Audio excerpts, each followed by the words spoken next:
last forever. We grow together as a family, worship the God of eternity. Go Kids, yeah! Go Kids, yeah! Go Kids Asia! Go Kids, yeah! Go Kids, yeah! Go Kids Asia!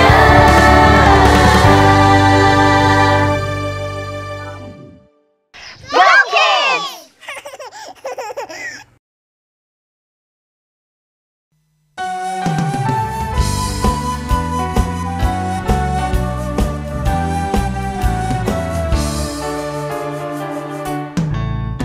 Obedience is the very best way to show that you believe.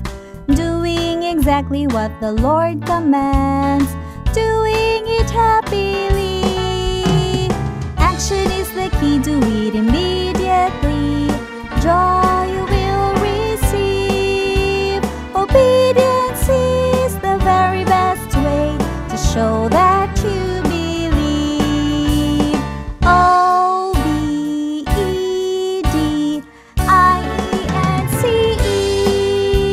Obedience is the very best way to show that you believe.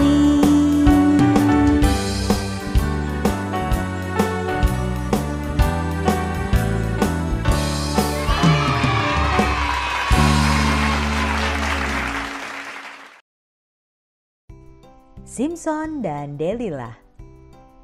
Gideon memimpin Israel sebelum Simson lahir. Setelah dia meninggal, Israel kembali melupakan Tuhan dan kembali menyembah berhala. Kali ini Tuhan mengizinkan orang Filistin menguasai Israel selama 40 tahun. Tetapi Tuhan memiliki rencana untuk menyelamatkan umatnya dari musuh-musuh mereka. Tuhan berjanji kepada Manoah dan istrinya akan memiliki seorang anak laki-laki yang dinamai Simson, dan dia akan menyelamatkan orang Israel dari orang Filistin. Simson akan dikhususkan untuk Tuhan. Jadi malaikat berkata kepada mereka bahwa mereka tidak boleh mencukur rambutnya. Tuhan memberkati Simson dan membuatnya sangat kuat. Tuhan akan memakai Simson untuk menyelamatkan umatnya. Ketika Simson sudah dewasa, dia jatuh cinta kepada seorang perempuan Filistin bernama Delilah. Dia tinggal di lembah Sorek. Raja-raja Filistin pergi kepada Delilah.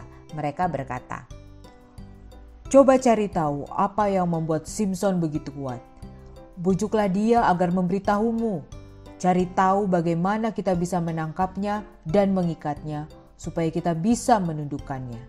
Lalu raja yang lain berkata, "Jika kamu melakukannya, maka kami masing-masing akan memberimu 1.100 uang perak."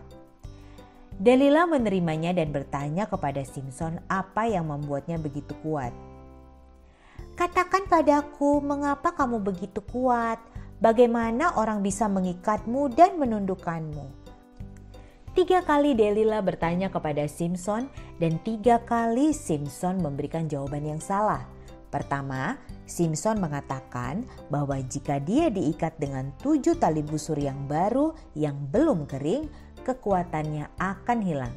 Yang kedua, dia mengatakan bahwa jika dia diikat dengan tali baru yang belum pernah digunakan, dia akan menjadi lemah. Dan yang ketiga, dia mengatakan bahwa jika rambut kepang di kepalanya dijalin bersama, dia akan menjadi lemah. Tetapi tidak satu pun dari jawaban itu benar. Adakah yang tahu apa yang membuat Simson kuat? Setiap hari Delilah terus mendesak Simson untuk mengatakan rahasia kekuatannya. Simson menjadi sangat lelah sehingga dia merasa mau mati. Maka dia menceritakan semuanya kepada Delilah. "Aku tidak pernah mencukur rambutku. Aku telah dikhususkan untuk Tuhan sebagai seorang nazir Tuhan sejak aku lahir. Jika seseorang mencukur rambut di kepalaku, maka aku akan kehilangan kekuatanku. Aku akan menjadi lemah seperti orang lain." Delilah melihat bahwa dia telah menceritakan semuanya dengan jujur. Jadi dia mengirim pesan kepada raja-raja Filistin. Maka raja-raja Filistin datang kepada Delilah. Mereka membawa uang perak yang telah mereka janjikan untuk diberikan kepadanya. Delilah menyuruh Simson tidur. Simson berbaring di pangkuannya. Kemudian dia memanggil seseorang untuk mencukur 7 kepang rambut Simson. Dengan cara itu Delila menundukkannya dan kekuatan Simson hilang. Kemudian Delila memanggilnya. Simson, orang Filistin akan menangkapmu. Simson bangun dan berpikir, seperti yang sudah-sudah aku akan bebas dan akan meronta lepas. Tapi dia tidak tahu bahwa Tuhan telah meninggalkannya. Kemudian orang Filistin menangkap Simson. Mereka mencungkil matanya dan membawanya ke Gaza. Mereka mengikatnya dengan 2 rantai tembaga, memasukkannya ke dalam penjara dan menyuruhnya menggiling gandum. Ketika Simson berada di penjara, rambutnya mulai tumbuh lagi. Pada waktu orang Filistin mengadakan perayaan korban sembelihan yang besar kepada Dagon Allah mereka, mereka mengeluarkan Simson dan menempatkannya di antara 2 tiang di kuil mereka. Simson berdoa kepada Tuhan sambil berkata, "Ya Tuhan yang berdaulat, ingatlah akan aku. Ya Tuhan, tolong kuatkan aku sekali lagi." Kemudian Simson meraih kedua pilar utama di kuil itu dengan kedua tangannya. "Biarlah kiranya aku mati bersama-sama dengan orang-orang Filistin ini." Lalu membungkuklah ia sekuat-kuatnya. Maka rubuhlah rumah itu menimpa raja-raja kota itu dan seluruh orang banyak yang ada di dalamnya. Tuhan memakai Simson untuk mengalahkan orang Filistin, musuh orang Israel. Simson mungkin kelihatan seperti orang yang tidak mungkin dipakai Tuhan. Dia sombong, memiliki temperamen buruk dan tidak menaati Tuhan. Namun Tuhan tetap memakainya dan akhirnya Simson membawa kemuliaan Tuhan. Simson memberikan nyawanya agar dia bisa mengalahkan orang Filistin dan orang Israel bisa dibebaskan. Dalam beberapa hal, kisah Simson mengingatkan kita akan Yesus. Yesus juga mati untuk menyelamatkan orang lain. Yesus memberikan nyawanya agar dosa kita dapat diampuni dan kita dapat memiliki hidup yang kekal bersama Allah.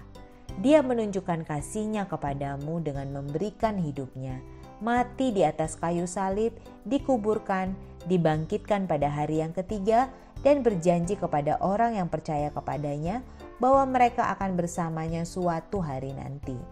Dia ingin menjadi raja umat-Nya. Menjadi anak Tuhan adalah hal yang paling indah di seluruh dunia. Apakah kamu pikir Tuhan dapat memakaimu dalam rencananya untuk menyelamatkan orang lain? Bagaimana ya caranya? Tuhan memilih untuk memakai manusia untuk memberitahu orang lain tentang Yesus dan mengarahkan mereka kepada firman Tuhan. Tuhan dapat memakai apa yang kita katakan dan apa yang kita lakukan untuk membawa orang lain kepada Yesus.